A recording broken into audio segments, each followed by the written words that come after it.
Okay, he was able to run away from Holocaust, and he was very young, but he was able to run away from Kharkov. My name is Anna Golub. I was born in June 2nd, 1952. I am also a Holocaust survivor daughter. My mother was during the Holocaust in Belarus, and I will be translating for Rudolff.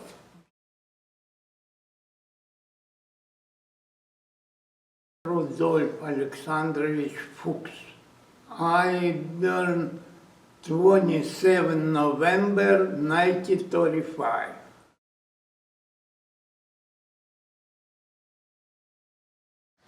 Kharkov is the capital of Ukraine till 1936. It's the big industrial city in a Jewish family. His father was in some structures in what can I say, in the government, and he was a captain of NKVD. It's like KGB. He was a guard of the government of Ukraine. His mother was working in a ministry in Ukraine. They were living in a ministry building where there is a very luxury apartments, and they live pretty wealthy. When in 1938, Stalin arrested most of the government of Ukraine, and they said that they are spies of Ukraine. His dad immediately quit his job and moved out from Kharkov not to be arrested.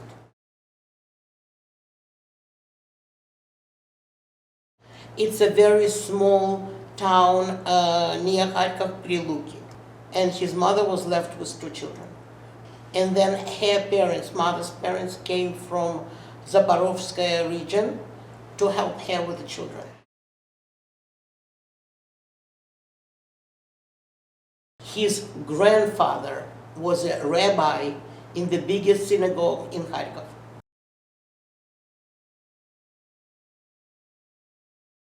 No, they didn't practice any Jewish religion because the father was working for a Russian government, and you know, it was all hidden there that you are even a Jew. He said when he was little and his grandfather was alive, yes, they did these traditional holidays and everything, but then no. Yeah.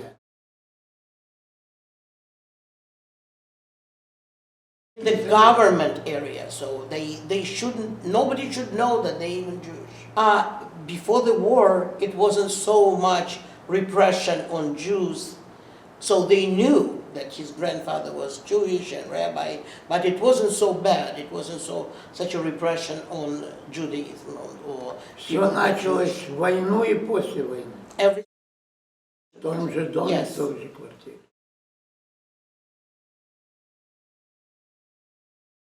Before the war, it was 5 family members. 6 years. 6 years. 6 years old.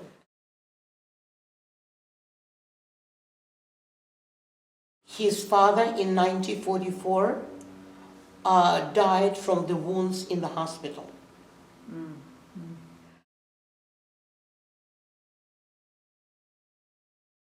He said, I remember the war as darkness because at night they needed to put black paper on the windows, all the black covers, that it wouldn't be shooting there. In the morning, not to have this darkness, they took it off, and then at night they put it back on.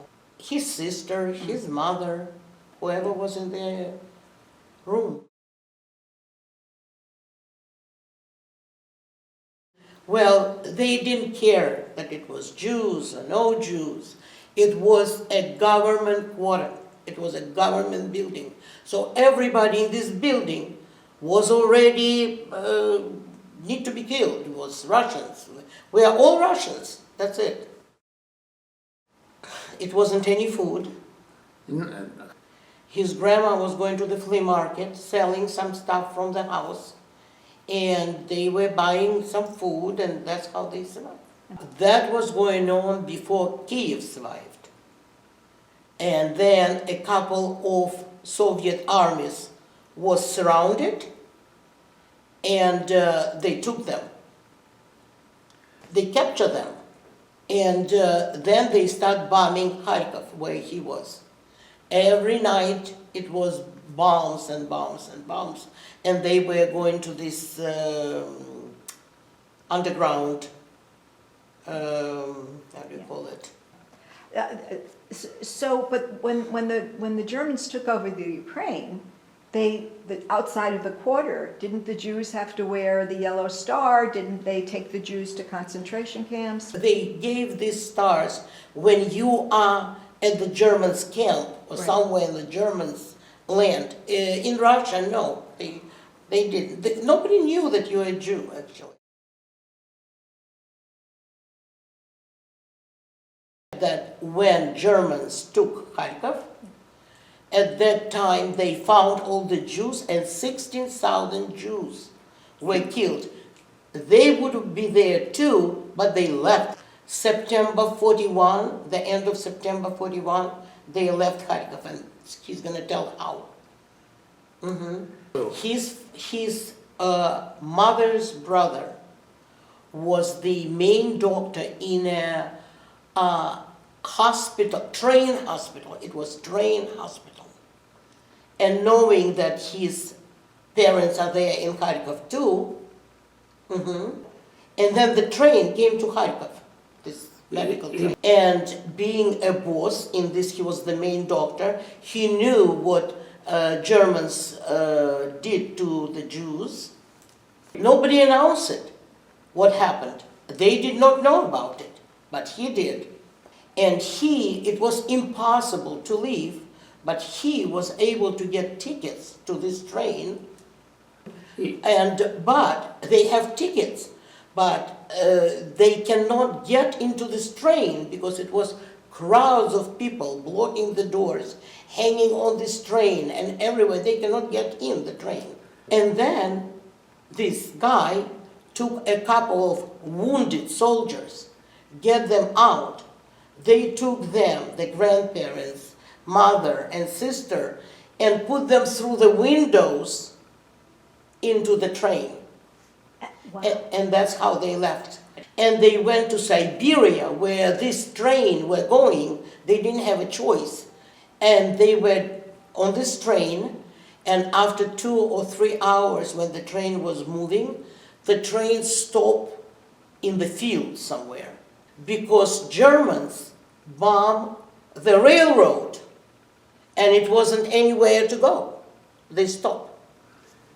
And they were waiting until the railroad will be done again. And at this time, 2 Nazi planes were flying around. And all the people ran to the field. And it was end of September. They already put all this hay together and and they didn't have any bombs anymore. People were hiding there. And they start shooting them from the firearms. He said he doesn't remember that, but he can hear the ladies screaming after these planes were gone. People killed and 2 little children wounded. And then he said that they all got back into the train and they fixed the railroad and they went to Siberia. It was a mess. When they came, his uncle disappeared. And they were living in some school in Novosibirsk, which is the capital of Siberia, and they were staying over there for about a week. It was a total mess. Nobody knows what to do, where to go, how to act, and they were looking for this uncle, and they didn't find him.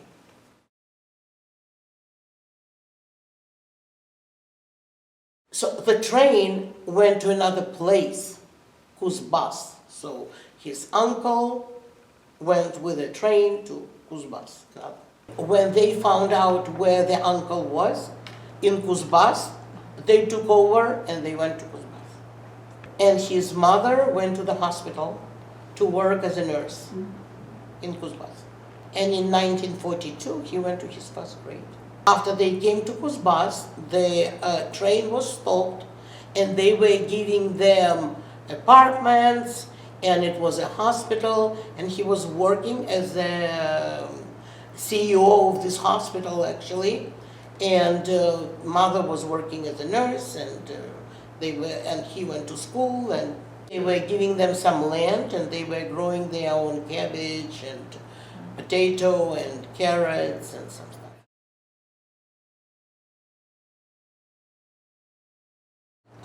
No, we were all living, and I'm a witness of that. Only if you were under occupied area in Germany, that's where you was really feel that. Right. In Russia, doesn't matter who you are.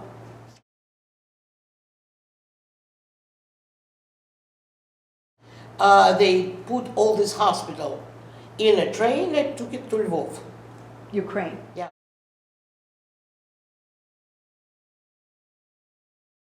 Anti-Semitism was the greatest after the war because the West Ukraine was totally against Russia, against Soviet power.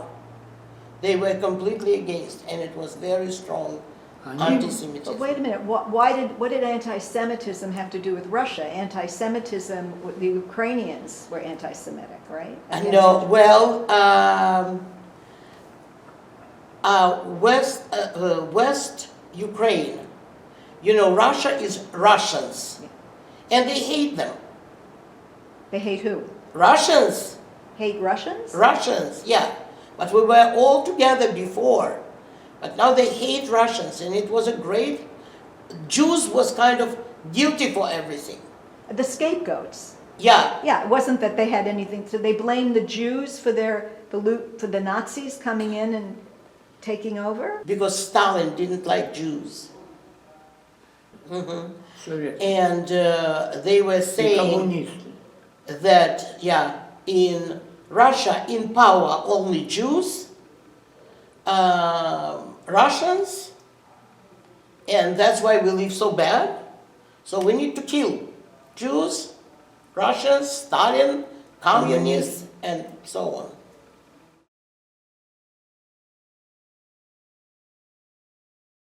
Yes, yes. The West Ukraine was a very anti-Semitic part of Ukraine.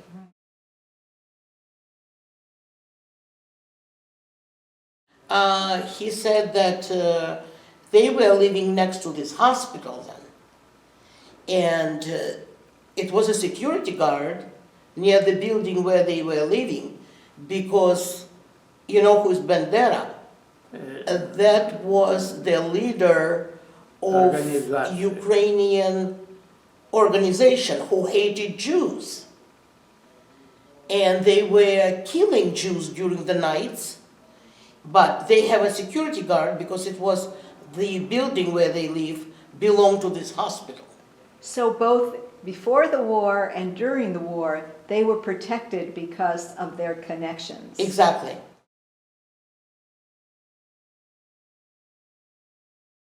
So in 1953, he graduated from school, and his other uncle, his mother's brother, he was living in Moscow, and he got two daughters, and his daughters graduated the same year from school. High school?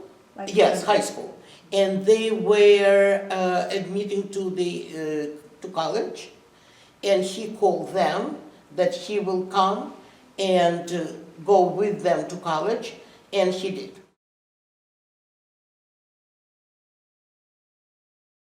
He studied railroad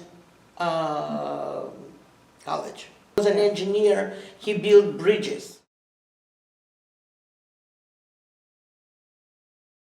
He came back to Ukraine because the mother was alone, and he came to his mother. His sister got married and went to Azerbaijan, it's another region. So his mother was alone, and he came back to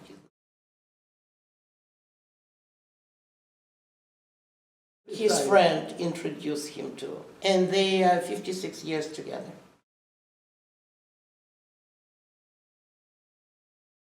He had one daughter who passed away. Yeah. She was 46 years old.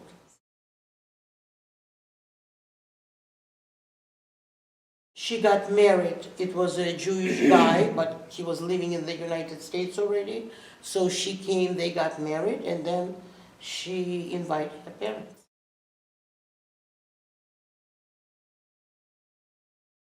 Okay, he was in love with the United States from his teenage years. He said that he met one of his relatives who was in Germany, and these relatives met with the Americans in Germany, and he brought he loved American music and jazz and Beatles and all this stuff and little things, and he was in love with the United States, and he came with great pleasure.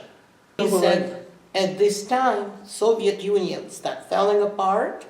We have this perestroika. All the states were different countries. People feel freedom. Anti-Semitism was the highest. People can say, can do. You can expect whatever. And it was time to leave.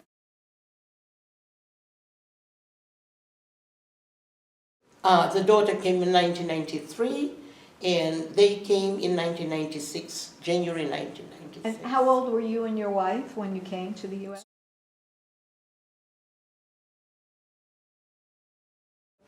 He was 16, and he went to work.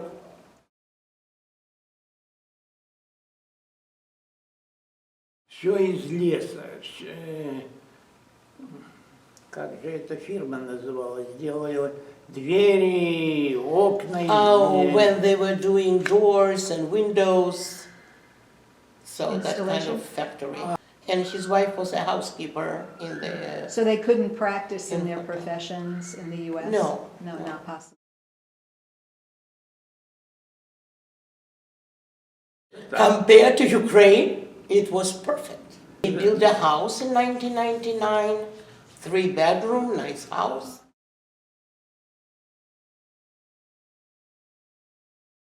This granddaughter, my daughter. This little one is a granddaughter.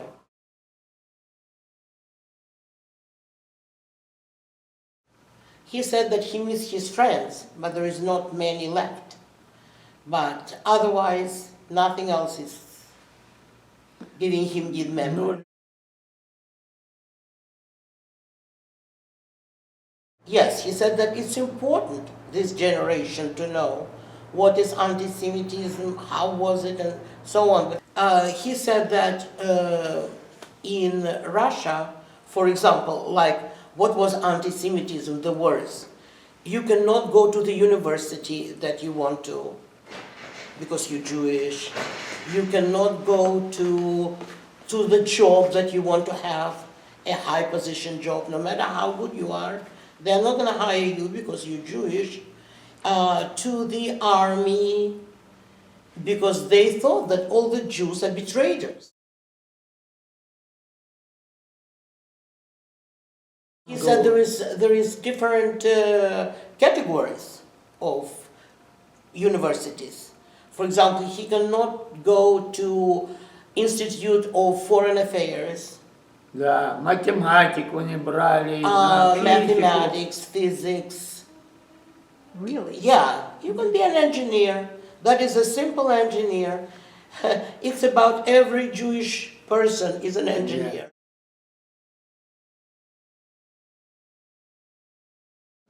He just wants to stay healthy. He wishes luck for his granddaughter, daughter, that they will never experience anything like this, that they can go to universities and become a nice people.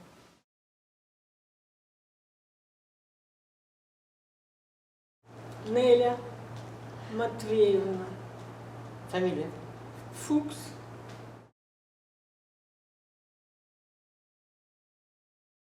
August the 20th, 1943.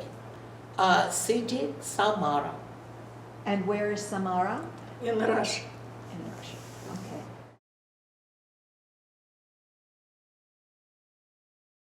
В Киеве, значит, в Киеве. Kyiv. So they're from Ukraine, Kiev, Ukraine.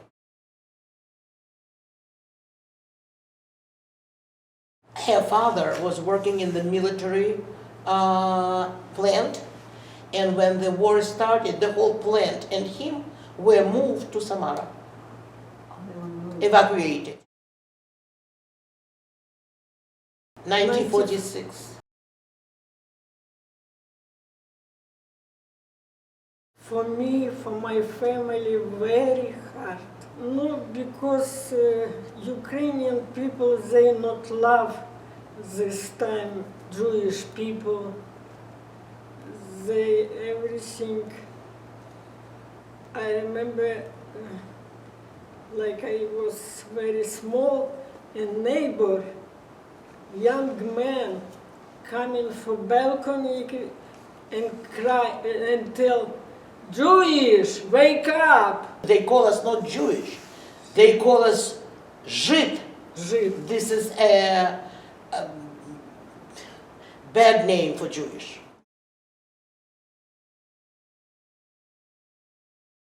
Maybe, Yeah. maybe, yes.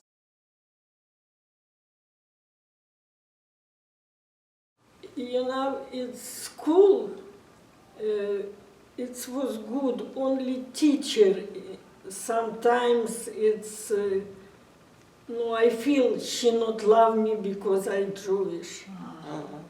No, most of you people, my children who teach me, they good to me, everything. Never I not see Jewish, Žido, no.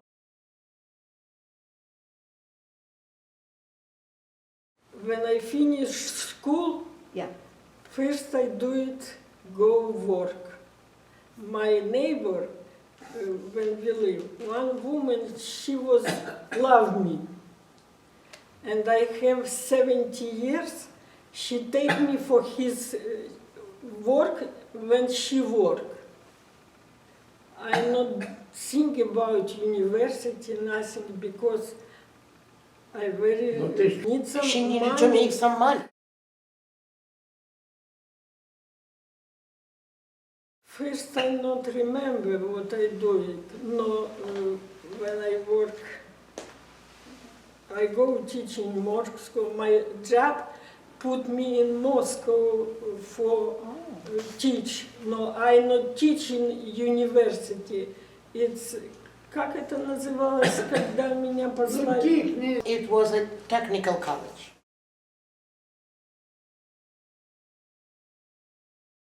Sometimes, Бытовой, да, yeah. только бытовой. For work, nothing.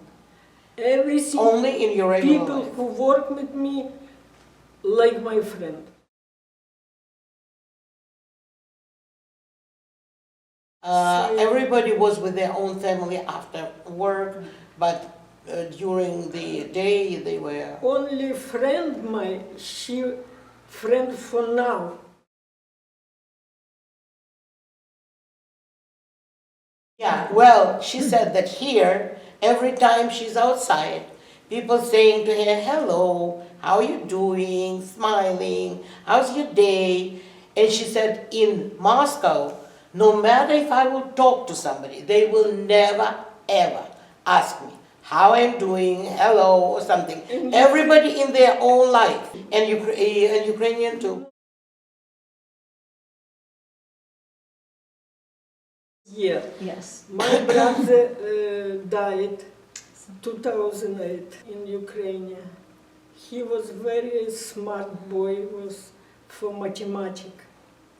He was mathematician, very smart. Yes. Her brother. And now he died, He passed away. 2008. Sorry. As my sister lives this in Arizona.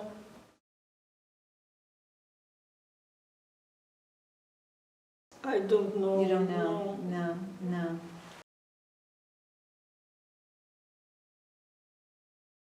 My one friend who worked with me, she all the time called me, come for Lvov. Visit, yeah. Come. No, I don't know. Now I have granddaughter, I need...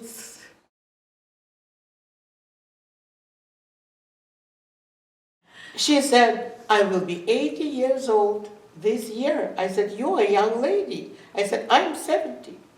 She loves to read books. And готовлю дома. And cook. Playing with her granddaughter.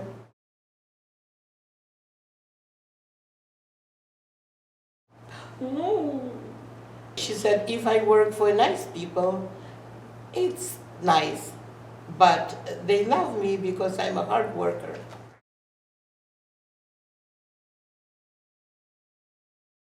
She wants her daughter to be alive. I know. She was very smart, young, and beautiful girl. She wants her husband to be healthy as well.